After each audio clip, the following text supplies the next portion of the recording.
ايس يا عبيس، خلاص انحسم موضوع منتظر الماجد. اسمع يا كابتن، بس قصة اللاعب منتظر الماجد الكل يسأل توضيح من قصة. يا بس انا احب اقول لكم شغله واحده، انا رئيس اتحاد كره القدم وليس المدرب المسؤول عن اختيار اللاعبين، لذلك لا ناخذ الامور نشتتها بطريقه غير صحيحه.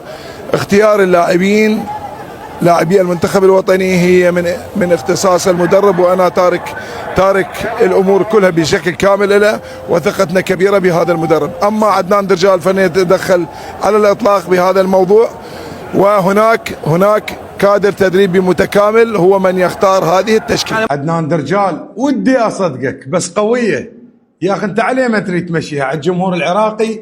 المدرب ارنولد مقتنع بدي ورجليه بمنتظر الماجد، رب القناعة مقتنع المدرب منتظر الماجد، وسبب ابعاد منتظر الماجد عن القائمة 100% مو المدرب. هسه انت تريد تمشيها على الجمهور العراقي؟